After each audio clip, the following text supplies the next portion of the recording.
또 여호와의 전을 사모해서 나오신 여러분 모두에게 하나님의 크신 은혜가 함께 하시기를 축원합니다. 여러분, 이어령 교수님을 아실 것입니다. 이어령 교수님의 마지막 수업이라는 책이 있습니다. 이 책은 그가 세상을 떠나기 4개월 전에 출간된 그런 책인데, 김지수라는 기자가 매일 이 화요일마다 암투명 중에 있는 이 88세의 이 교수님에게 찾아가서 늘 삶과 죽음에 대한 그런 이야기를 심도 있게 나눈 그런 이 내용을 그 책에 담고 있습니다. 그중 몇 가지만 소개를 드리면은, 죽음이 무엇인지 알게 되면 삶이 무엇인지 알게 된다. 우리가 진짜 살고자 한다면은 죽음을 우리 곁으로 불러와야 한다. 죽음의 본질은 하나님의 부르심 앞으로 돌아가는 것이다 라고 이야기했습니다. 또 그가 마지막으로 전하고 싶은 말은 눈물 한 방울이다. 눈물은 한 방울이지만은 거기에 담긴 감사는 바다보다 더 넓고 크다라고 이야기하면서, 내 것인 줄 알았으나 받은 모든 것이 다 선물이었다라고 이야기합니다. 내 집도, 내 자녀도, 내 지성도 분명히 다 내 것인 줄 알았는데 다 선물이었어. 내가 벌어서 산 것이 아니었어. 내가 내 힘으로 이루었다고 생각한 모든 것이 선물이었다라고 이야기합니다. 선물을 기프트라고 이야기하는데, 헬라어로는 카리스라는 말, 즉 은혜라는 말인 것입니다. 그래서 이 하나님의 선물은 다 하나님의 은혜였다라고 이야기하고 있습니다. 이 교수님의 이런 이 고백은 우리 기독교의 신앙을 정말 가장 잘 표현한 핵심적인 그런 고백이 아닐 수가 없습니다.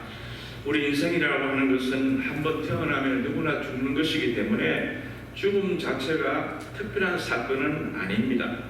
그러나 무엇을 위해 살다가 무엇을 남기고 갈 것인가 하는 것이 매우 중요합니다. 여기에 대한 분명한 인식을 갖고 있지 않으면 아무리 열심히 살아도 마지막에는 별 결론이 아름답지 못한 그런 삶으로 마무리될 수밖에 없습니다. 사실 인생이라고 하는 것은 시작도 중요하지만 마지막이 더 중요합니다. 끝이 참 중요합니다. 왜? 우리가 인생을 마지막을 잘 마무리하지 못하면 우리 인생이 비극으로 마치게 됩니다. 인생을 잘 마무리하면 희극으로 끝날 텐데, 그렇지 않으면 비극으로 마칠 수밖에 없기 때문에 우리가 이 사실을 확실히 알고 우리가 끝마무리를 잘하는 저와 여러분이 될 수 있기를 바랍니다. 그럼 우리가 어떻게 살아야 그리스도인으로서의 이 땅의 삶을 잘 살다가 마지막 마무리를 잘할 수 있겠습니까? 오늘 본문에서 지혜를 얻으려고 합니다. 오늘 본문에는 아내와 남편의 도리에 대해서 말씀하고 있지만, 자세히 보면요, 믿는 아내가 불신 남편에게, 또 믿는 남편이 불신 아내에게, 또 믿는 부모가 불신 자녀에게, 또 믿는 자녀가 불신 부모에게 해주시는 그런 말씀인 동시에, 믿는 가정이 믿지 아니하는 그런 가정에 주시는 말씀이라고 말할 수 있습니다. 이 시간에는 그리스도의 삶이 어떻게 해야 정말 하나님 기뻐하시는 삶을 살 수 있는지 오늘 몇 가지로 말씀드릴 때 은혜 받는 시간이 되시기를 축원합니다. 첫 번째로는 경건한 삶을 보여주어야 한다는 것입니다. 오늘 본문 1절, 2절 말씀 오늘 화면에 나와 있는데 한번 다 같이 크게 한번 읽어보실까요? 시작. 아내들아, 이와 같이 자기 남편에게 순종하라. 이는 혹 말씀을 순종하지 않는 자라도 말로 말미암지 않고 그 안의 행실로 말미암아 구원을 받게 하려 함이니. 2절. 너희의 두려워하며 정결한 행실을 범이라 그랬습니다. 그렇죠? 오늘 이 말씀 보면은 혹 말씀을 순종하지 않는 자, 이 무슨 말입니까? 복음을 받아들이지 않은 사람, 아직 믿지 않은 사람, 이 말이죠. 아직 믿지 않은 남편, 이 믿지 않는 남편에게 어떻게 해야 경건한 삶을 통해서 그리스도를 만날 수 있게 할 수 있느냐, 그 말이죠. 여러분, 믿지 않은 남편에게 어떻게 해야 효과적으로 복음을 전할 수 있을까요? 여기 보니까 아내의 말보다는 행실을 통해서 보여줌으로써 그 남편이 감동을 받고 예수님을 믿게 된다는 말씀 아닙니까? 이 말씀을 기록할 당시 주 60년대에는 여성들의 위치가 아주 정말 존재도 없는 그런 시대였습니다. 여자들은 사람 취급도 받지 못했고요, 카운트를 할 때 숫자에도 들어가지 못했습니다. 그러니까 남성들만, 어른 남자들만 숫자에 포함되지 아이들과 노약자는, 여성들은 아예 그냥 이름 숫자에도 들어가지 않고 전혀 인격적인 대우도 받지 못했을 때입니다. 특별히 로마 사람들은 여자에게는 권리가 없다라고 아예 규정을, 못을 받고 있습니다. 여성들은 아무 권리가 없다는 것입니다. 여자아이가 태어나면 모든 권리는 아버지에게 주어졌고, 또 여자아이가 장성해서 결혼하게 되면 그때 이 아버지가 남편에게 권리를 이양해 줄 정도입니다. 그러니까 여성은 태어나서 한 번도 자기 주장, 자기 권리를 주장할 그런 이 기회가 하나도 없었던 것입니다. 이런 시기에 어떻게 부인이 예수님을 먼저 믿었다고 합시다. 믿었다고 해서 부인이 남편에게 가서 예수 그리스도에 대해서 말로 막 설명하고 이럴 시대가 아니라는 것입니다. 어떻게 감히 남편에게 그런 말을, 이런 말 저런 말을 할 수가 있느냐, 못하는 것이죠. 그러니까 복음을 전할 수 있는 방법이 딱 하나밖에 없습니다. 말로 하는 것이 아니고 삶을 통해서 보여줘야 할 줄로 믿습니다. 세상 사람들과는 어딘가 모르게 다르다, 참 정결하다, 구별되는 그런 아주 삶을 사는구나, 예수 믿으니 정말 옛날보다 달라졌구나, 이런 모습을 볼 때 그 남편이 마음이 움직이게 되고 성령의 감동으로 말미암아 주님을 찾게 되는 줄로 믿습니다. 그렇다면 이런 방법이 과거의 시대에만 통했을까요? 아니죠. 오늘날에도 역시 이 방법이 통한다는 것입니다. 예수 믿는 사람이 말만 하고 행동이 따르지 않은데 누가 그 말을 들을 수 있겠습니까? 누가 말을 듣겠습니까? 어떤 분들이 그래, 예수 믿는 사람은 물에 빠지면 입만 동동 뜬다, 그런 말. 얼마나 말들을 잘해서 그런 말을 해요. 말만 잘해서 되는 게 아니고 행동이 뒤따라야 되는 거죠. 아무리 말을 잘해도 내 삶이 엉터리면은 내가 하는 말에 신뢰가 없지 않겠습니까?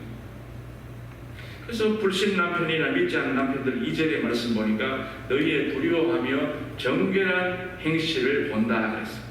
여기서 두려워한다는 말은 사람을 두려워한다는 말이 아니고 하나님을 두려워해서 정결하게 삶을 사는 그 모습을 그 상대방이 보게 된다, 그 말이죠. 그러니까 우리가 사람을 두려워할 필요는 없습니다. 하나님을 두려워, 하나님 앞에서 내가 하나님을 경외하고 두려워해야지, 하나님은 두려워하지 않고 사람을 두려워하는 건 그건 믿음의 사람이 아닙니다. 어떤 경우에도 하나님 앞에서 내가 바로 살아야지, 믿음으로 살아야지, 이런 두려움을 가지고 살 때에 그 행동 하나를 보면서 정말 믿지 않는 사람과 우리 아내와 뭔가 다르구나, 그걸 보면서 남편이 감동을 받게 되고 주님 앞으로 나올 수 있다는 말씀인 것입니다. 이게 바로 신앙인의 삶의 핵심이 아니겠습니까? 누가 보든 보지 않든 하나님 앞에서 정결한 삶을 사는 것. 하나님 때문에 때로는 터무니없는 말을 듣고 엉터리 같은 말을 들어도 이해하고 참고, 때로는 용서할 수 없어도 주님 때문에 이런 것이 일곱 번이나 정말 그것을 다 참아내고 용서하는, 이것이 바로 경건입니다. 부인이 왜 남편의 말에 따라가야 됩니까? 왜 불신 남편이 마음에 들지 않아도 나를 낮추고 따라가야 됩니까? 이유는 단 한 가지입니다. 그것은 바로 하나님을 믿는 자니까, 성경이 그렇게 말씀하시니까, 성경이 그렇게 하라고 말씀하시니까 하는 것이지, 그 여자가 바보가 아닌 것입니다. 다 생각이 있습니다.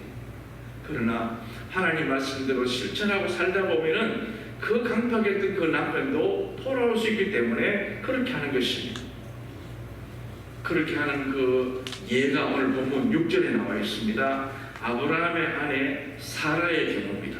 이 사라가요, 정말 이 남편이 하는 행동이 마음에 들지 않아요, 사실. 그런데도 끝까지 순종하는 모습을 볼 수가 있습니다. 이 사라는 처음부터 남편이 갈대 우르를 어느 날 갑자기 떠나자 그랬을 때에 이 사라는요, 남편의 말에 대꾸 한마디 하지 않습니다. 내가 왜 가야 돼요? 우리가 왜 가야 돼요? 그런 말 안 했다 그 말이에요. 남편이 가자고 하니까 하나님의 뜻이 가자고 하는 데 있구나 그런 생각하고 그대로 두말 없이 따라 나섰습니다.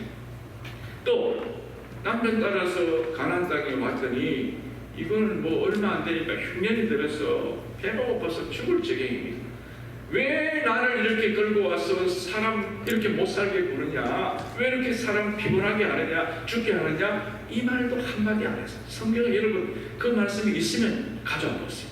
그런 말씀 한마디도 안 했어요. 이 사라는 남편의 말에 무조건 순종했어요.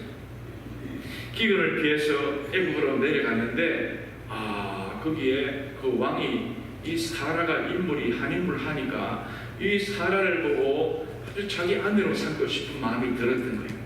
그래서 아브라함에게 그 아내를 달라. 누구냐? 그러니까 누이라 그랬어요.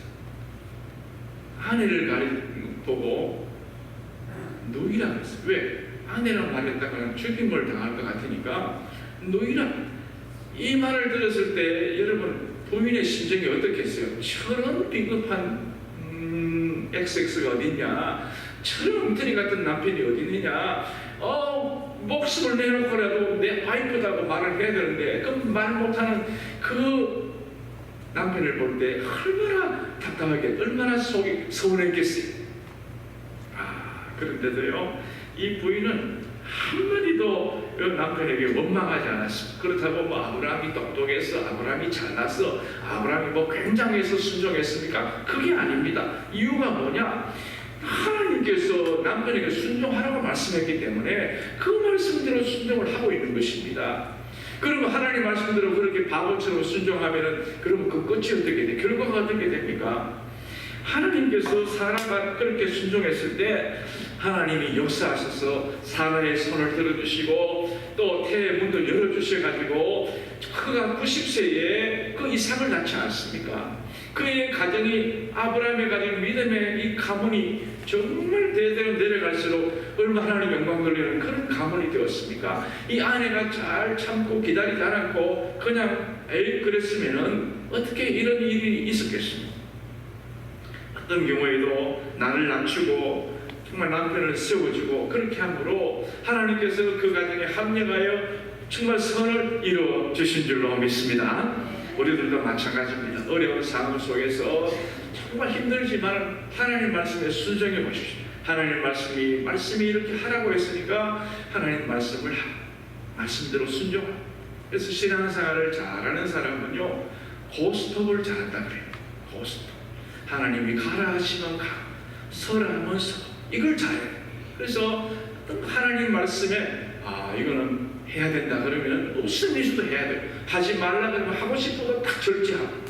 이게 순종하는 삶이 아니겠습니까? 그렇게 경건한 삶을 살 때에 그것을 통해서 많은 사람들이 나를 보고 예수님을 발견하게 되고 주님께로 나오게 되는 줄로 믿습니다. 그 다음에 우리가 어떻게 하는 것이 그리스도의 삶입니까? 우리의 내면을 아름답게 가꾸어야 되는 것입니다. 오늘 3절, 4절에 보니까 두 종류의 아름다움이 있습니다. 하나는 외적인 아름다움, 외모의 아름다움. 그 다음에 두 번째로는 내면의 아름다움. 이 두 가지 아름다움이 있습니다. 여러분, 외모의 아름다움. 여성분들은 머리를 꾸미고 또 옷을 늘 갖추어 입고 화장도 하고 이게 하는 게 여성들의 일상입니다. 늘 머리도 단정하게 하고 여성들이 그냥 부시시 해가지고 우리 다니면은 그 누가 좋아하겠어요?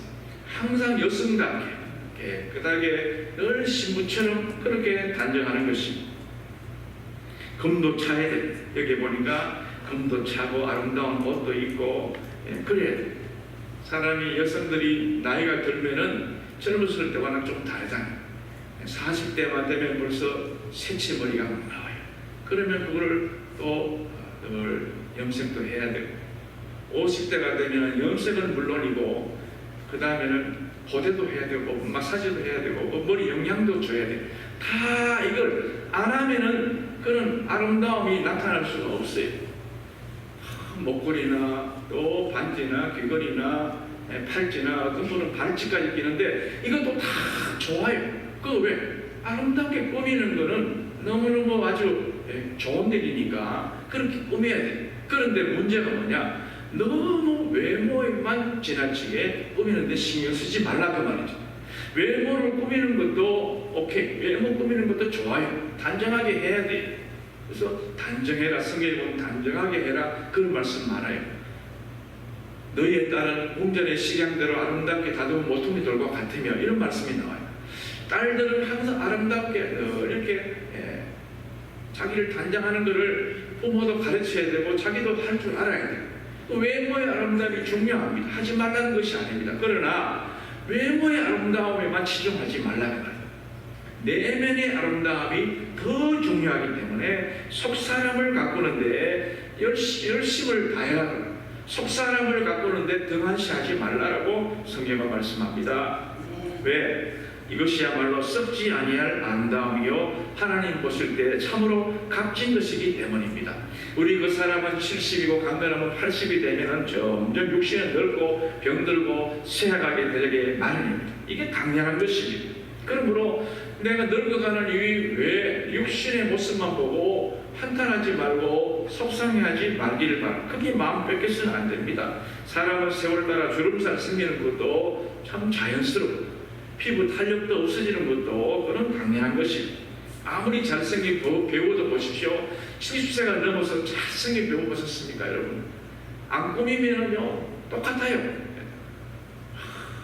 얼굴에는 주름살이 있고, 피부는 축 처져, 눈은 처지고, 그리고 피부 탄력도 없어지고, 다크서클도 생기고, 검부섬도 생기고, 다 그래요. 흰머리도 생기고, 볼품이 없어지는 거예요. 왜? 그건 당연한 것입니다. 우리 그 사람을 후배를 가는 것이 당연하기 때문에. 그렇다고 해서 그때마다 수술하고 보톡스 맞고, 그때마다 태반 주사 맞고 그런다고 되는 게 아니에요. 물론 그렇게 하면 조금 좋아지겠지요. 그런데 시간 지나면 얼굴이 울퉁불퉁해가지고 못 봅니다. 제가 그런 분들을 많이 봤어요. 얼굴을 얼마나 평평해가지고, 야, 저분 진짜로 45세 같다, 이렇게 보일 때가 있어요. 그런데 어느 날 갑자기 이분을 미처 그를 가꾸지 않은 모습을 제가 봤어요. 얼굴이 왜 그렇게 울퉁불퉁하게 돼요? 그게 다 성령으로, 또 이런 것 때문에, 부작용 때문에 그렇지 않겠습니까?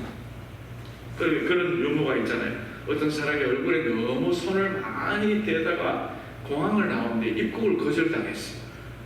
사진하고 실물하고 너무 달라가지고 그렇다는 것입니다. 그러므로 우리는 그 사람보다는 속사람을 단장해야 할 줄 믿습니다. 속사람을 단장하려면 어떻게 해야 됩니까? 속사람을 예쁘게 만드는 그 비결이 있어요. 그것은 바로 말씀을 잘 받아 먹어야 됩니다. 여러분, 이 육신의 건강을 위해서도 음식을 잘 섭취해야 건강하듯이 내 영혼의 건강을 위해서 하나님 말씀, 다르고 오묘한 말씀을 꿀떡꿀떡 잘 받아 먹어야 내 영혼이 건강해지고 내 영혼의 얼굴이 윤택하게 되는 것이지, 내가 하나님 말씀을 받지 않는데 어떻게 내 영혼이 살아날 수 있습니까? 이런 화분도 보면은요, 물을 안 주면 금방 시들시들 해버려요. 근데 물을 주고 나면 얼마 지나면 팍 피는 거예요. 하나님 말씀의 이 물을, 영양제를 늘 먹지 않으면 우리는 이 세상을 정말 힘있게 건강하게 살아갈 수가 없는 것입니다. 그 다음에 속사람을 우리가 건강하게 하려면요, 기도 생활에 힘을 써야 돼요. 기도 생활을 안 하고 내 영이 절대로 건강할 수가 없습니다. 기도는요, 하나님께 짐을 맡기는 것입니다. 내 무거운 짐 나홀로 지고 견디다 못해 쓰러질 때에 주님께 다 맡기면은 내 모든 짐이 가벼워지고 나는 자유 얻었네라고 숲의 새와 같이 노래하며 살 수 있는데, 내가 무거운 짐을 안 맡기니까 점점 더 힘들어지고 점점 더 얼굴은 어두워지고 굳어지고 내 모든 삶은 정말 해피하지가 않는 것입니다. 사람이 걱정하고 근심하는 것만큼 건강에 해로운 것이 없다 그러지 않습니까? 걱정하면요 뼈를 마르게 한다라고 잠언 17장 22절에 말씀합니다. 뼈가 마르는 거예요. 사람 뼈가 건강해야 됩니다. 골다공증이 다 뼈와 관계 있는 것입니다. 뼈가 내 신장 골수, 이 골수가 다 뼈에서 만들어지는 거 아닙니까? 뼈가 건강해야 골수도 건강하고, 뼈가 건강해야 피도 건강하고, 이 뼈가 나보면은요 부러지고 제대로 움직일 수가 없어요. 그러니까 이 뼈가 약해집니다. 걱정 근심하면은 뼈가 약해집니다. 그러므로 걱정할 시간에 우리는 걱정하지 말고 도리어 하나님께 맡기고 기도할 수 있기를 바랍니다. 기도하면은 내 영혼이 다시 물을 준 화분과 같이 다시 살아나게 됩니다. 여러분, 기도 많이 하신 분들 얼굴 보면요 특징이 있어요. 얼굴이 빛이 나요. 모세가 시내산에서 십계명을 받고 내려올 때 얼굴이 빛이 나가지고 얼굴을 수건으로 가렸다 그러지 않습니까? 얼굴에 뭘 발라서 그런 게 아니에요. 샤넬이나 랑컴이나 시세이버나 시슬리나 엘자베스 아덴이나 SK나 그리고 한국 화장품이나 아모레나 주다나 주리아 옛날에 다 그런 거 바른다고 그거 되는 게 아니에요. 속은 썩어져 걱정 거실이 꽉 찼는데 얼굴이요 틱틱하면 틱틱해. 얼굴이 빛이 안 나요. 그런데 기도 많이 하고 걱정 거실 주님께 맡기고 찬송하며 사는 사람은요 동동구리만 발라도요 얼굴이 빛이 나요. 안 발라도 빛이 나요.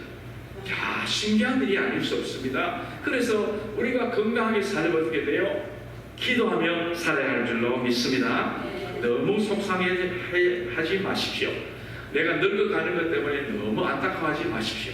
어떤 가수가 그렇게 노래하잖아요. 우리는 늙어가는 것이 아니라 익어가는 것이다. 야, 참 그 가사가 참 노사연이 이게 불렀어. 노사연 그 권사님이 그 믿음 좋은 그런 권사님이 그 노래를 불렀어요. 우리는 늙어가는 것이 아니라 점점 익어가는 것이다. 그래요. 우리가 봄철에 피는 이 꽃도 물론 아름답고 멋있지만은 가을철에 드는 단풍도 얼마나 아름답습니까? 단풍. 한국에는 단풍철, 가을철만 되면은 전국의 관광버스, 이 전세버스가 동행합니다. 그 무슨 단풍 내장산인지 무슨 산인지 다 단풍 구경하러 가는 거예요. 여러분, 젊은 것만 아름다운 게 아닙니다. 나이가 들어도 아름답게 늙으면은 그게 얼마나 아름다워. 사람들이 보러 오는 거예요. 사람들이 구경을. 이야, 집사님은 권사님은 장로님은 어떻게 해서 그렇게 얼굴이 빛이 나고 하나입니까? 예, 하나님 은혜지요. 기도하고 살고 찬송 부르고 사니까 별로 하나님의 다른 거 안 발라도 이렇게 건강합니다 라고 고백할 수 있지 않습니까? 여러분은 그 사람을 꾸미는 것도 물론 꾸며야 되겠지만 그 사람보다도 여러분 내면을 늘 기도로 말씀으로 늘 가꾸셔서 그리스도의 향기 빛을 드러내시는 그리스도의 삶이 되시기를 간절히 축원합니다. 그 다음에 세 번째로는 사랑의 실천이 있어야 돼요. 이게 그리스도인의 삶의 본질입니다. 사랑의 실천이 반드시 있어야 돼요. 오늘 7절 말씀 하나님께서 남편들에게 분부한 말씀인데 우리 남자분들만 한번 다 같이 본문 7절을 읽어보시겠습니다. 시작. 남편들아 이와 같이 지식을 따라 너희 아내와 동거하고 그를 더 연약한 그릇이요 또 생명의 은혜를 함께 이어받을 자로 알아 귀히 여기라. 이는 너희 기도가 막히지 아니하게 하려 함이라 라고 말했습니다. 남편들은 아내를 귀하게 여기라. 세상에 그 무엇보다도 어떤 것과도 바꿀 수 없는 보석처럼 소중히 여기고 사랑하라 그 말입니다. 왜 그렇게 해야 될까요? 그렇게 해야 될 이유가 무엇입니까? 그것은 바로 아내가 연약한 그릇이기 때문인 것입니다. 이렇게 말씀드리면 목사님 우리 아내는 힘이 너무 세요 이렇게 말하는 분 있어요. 그거는요 정신적으로 강한 거예요.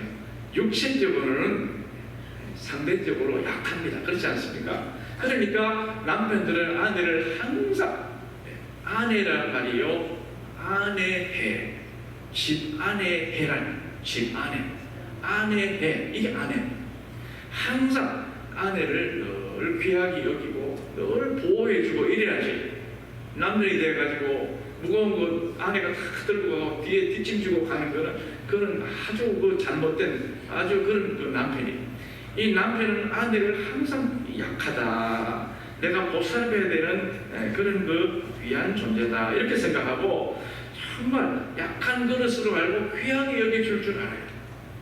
남편들은 그래요. 오늘 여기 계시는 남편들은 전부 다 그렇게 살아갈 줄로 믿습니다.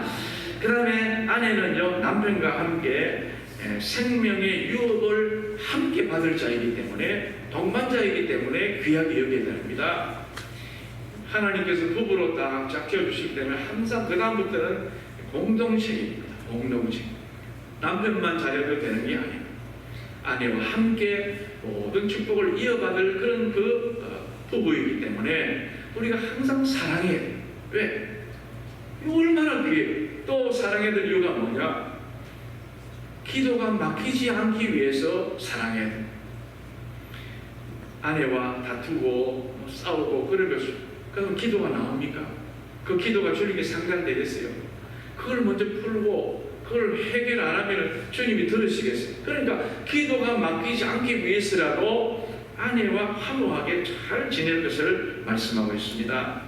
그 다음에 중요한 것은 뭐냐? 신랑 되신 예수님께서 신부인 우리를 향해서 십자가에 피 흘려 사랑해 주신 그 사랑을 실천할 수 있도록 우리도 그런 사랑을 하라고 기회를 주신 것입니다. 여러분 기회라는 게 참 중요해요. 헬라의 신화 가운데 카이로스라는 이 말이 있어요. 카이로스라는 말인데 이 카이로스라는 말이 기회의 신입니다. 이 카이로스라는 이 말에는요 물론 이 발에도 어깨에도 등에도 날개가 있지만은 발에도 날개가 있어요. 왜? 빨리 달려가기 위해서 이 등에도 발에도 다 날개가 달려 있습니다. 그런데 이 카이로스 말의 특징이 뭐냐? 앞머리는요 머리카락이 많아요. 수북해요. 그런데 뒤에는 대머리. 그래서 앞에서 올 때 딱 잡으면 잡혀요. 그런데 지나가고 나서 뒷머리 잡으면 잡을 게 없는 확 지나가요. 이래서 기회의 신이다 이렇게 말합니다. 우리가 기회가 올 때 탁 잡아야지. 기회가 왔는데도 어물어물 하다 보면은 뒷머리 잡으면 그냥 지나가지 않습니까? 우리가 사랑하는 기회가 얼마나 많아요. 사랑할 기회가 분명히 내 앞에 오고 있는데 그거를 머뭇거리다가 놓쳐버리면 그 다음에는 사랑할 기회를 놓쳐버린다. 참을 수가 없는 거예요. 용서할 기회가 얼마나 많아요. 용서할 기회가 왔는데도 그거를 못 잡으면 그 다음에는 용서할 기회를 놓치고 만다는 것입니다. 섬기고 축복할 기회가 내 앞에 왔는데 그걸 놓쳐버리면 그 다음부터는 슬피 울며 아무리 이를 갈아봐야 소용이 없습니다. 기회가 다시 안 와요. 그러니까 섬기고 봉사하고 축복할 기회가 분명히 있습니다. 또 무슨 기회가 옵니까? 전도할 기회가 또 오잖아요. 전도. 내 앞에 전도할 기회가 왔을 때에 딱 그걸 붙잡아야지. 그걸 나중에 해야지. 그러면 그 기회를 놓치고 만다는 것입니다. 이번에 얼마 전에 하와이의 마우이 섬에 큰 불이 산불이 나가지고 정말 그 산이 그 일대가 난리가 났지 않습니까? 거기에 나무들이 아마 이렇게 아직 원인 분석이 덜 끝났지만 전문가들이 그렇게 말해요. 그 외래적 나무들이 막 자라는 것을 빨리 쳐주지 않으니까 나무들이 막 부딪히다가 전선을 끊었어요. 그래서 이제 화재가 났을 것이라고 보는데 어쨌든 그 마우이 섬이 어떤 섬입니까? 그 섬은 별장들, 미국의 내노라는 부자들이 모여있는 별장들이 있는 곳입니다. 거기는 호텔들이 즐비한 곳입니다. 바다가 있고 낭만이 있는 곳 아닙니까? 누구나 가고 싶어하는 섬 아닙니까? 그런데 그 섬이 어떻게 됐습니까? 하루아침에 잿더미가 되어버렸습니다. 하루아침에 난리통이 나버렸습니다. 지금까지 알려진 사망자 숫자만 114명이고요. 실종자가 1100명에 이른다고 합니다. 불에 탄 건물이 1700채가 넘고요. 그리고 피해 규모가 약 60억 달러, 한국 돈으로 8조 원이나 된다고 합니다. 그렇게 좋은 그 지역이 한순간에 그렇게 난장판이 되고 잿더미가 되어버렸습니다. 우리는 이런 끔찍한 재난 앞에서 절망 속에 슬퍼하고 있는 그분들을 위해서도 기도해 주겠습니다. 우리 그분들을 빨리 회복될 수 있도록 기도해 주시고, 또 우리가 동시에 그런 사건을 보면서 무엇을 깨달아야 합니까? 그분들 가운데 분명히 예수님 믿지 않고 복음을 듣지 못하다가 돌아가신 분이 있지 않겠나? 죽음이라는 것이 한순간에 오는데 그걸 복음을 못 듣고 갔으니 어떻게 되겠냐 말이에요. 그러니까 그걸 보면서 나는 멀리 가서 사람들에게 복음을 전하지 못할지라도 내 주변에, 내 집에, 우리 가정에 믿지 않는 부모님, 믿지 않는 아내, 믿지 않는 남편이 있으면은 기도했다. 기도. 복음을 전할 수 있는 기회, 그 카이로스가 오는데 그걸 놓쳐버리면은 나중에 갑작스러운 죽음을 당했을 때 그분들이 어떻게 되겠어요? 그러니까 믿지 않는 가족들, 친지들, 또 직장의 동료들, 또 상사들 위해서 날마다 기도하면서 전도할 기회를 타서 그분들에게 건전한 이 행실을 보여줌으로 말미암아 그분들을 전도하는 이 기회를 놓치지 않게 되기를 축원합니다. 기회, 전도를 항상 때를 얻든지 못 얻든지 누구를 만나든지 교회에 나가십니까? 예수님 믿으십니까? 예수님 믿고 구원받으십시오. 우리 성황교회 나오십시오. 은혜가 넘치는 교회. 날마다 복음을, 입만 열면 복음을 전해야 돼. 그게 그러면은 내 임무를 다하는 거예요. 파수꾼의 역할이 뭐냐? 적이 온다라고 소리 지르는 게 파수꾼의 그런 경계병의 임무 아닙니까? 만약에 적이 오는데도 파수꾼이 입을 꼭 다물고 있으면 어떻게 돼요? 그래서 적에게 침공을 당하면 그 사람은 책임을 면할 수가 없습니다.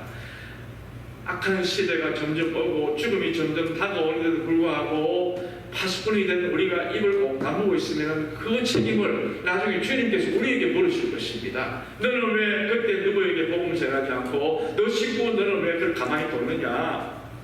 그 사람 불교 신자 오래, 유교 신자 오래 믿고 그런 말이 통하지 않는다. 계속해서 하나님 말씀을 전하고 내 삶을 통해서 보여주고 기도하고 그럴 때 하나님의 때가 되면은 스님들 가운데 돌아온 분이 얼마나 많습니다. 다른 종교에 있는 분들도 얼마나 많이 돌아왔습니다. 그분들이 처음부터 가만히 저절로 돌아왔습니까? 누군가가 기도하고 그분들에게 전도하고 했으니까 돌아왔지. 그러니까 아직도 내 주변에 믿지 않은 그런 가족들이 있을 때 복음을 전하다가 언젠가 주님이 부르실 때에 정말 그분들이 다 천국 갈 수 있도록 만들어야 할 줄로 믿습니다. 오늘 그리스도인의 삶에 대해서 몇 가지를 말씀드렸습니다. 항상 경건한 삶을 우리가 통해서 그 믿지 않는 사람들에게 경건한 삶을 보여줘야 돼요. 그리고 외모보다는 내면을 늘 아름답게 가꾸시는 여러분 되시기 바랍니다. 예수님의 사랑을 삶 속에 실천하셔서 주변에 믿지 않은 모든 사람들을 주님께로 인도해내는 정말 그리스도의 향기가 넘치는 귀한 주의 제자들이 다 되시기를 간절히 축원합니다. 기도하겠습니다. 하나님 감사드립니다. 우리가 주님 앞에 부름받고 예수님을 믿는다고 하면서도 정말 이름만 예수님의 제자고 겉모양만 우리가 주님의 종이지 정말 제대로 하나님 말씀대로 살지 못할 때가 많았습니다. 이 시간 회개하오니 용서하여 주시옵소서. 우리의 삶을 통해서 보여주고 또 내 내면을 아름답게 기도와 찬송으로 말씀으로 가꾸게 하시고 또 주변의 많은 사람들에게 예수님의 사랑을 실천함으로 그들을 다 주님께로 인도해내는 귀한 사명 잘 감당하는 우리 모두가 될 수 있도록 축복하여 주시옵소서. 예수님 이름으로 기도하옵나이다. 아멘. 말씀을 생각하시면서 찬송가 191장을 찬양하시겠습니다.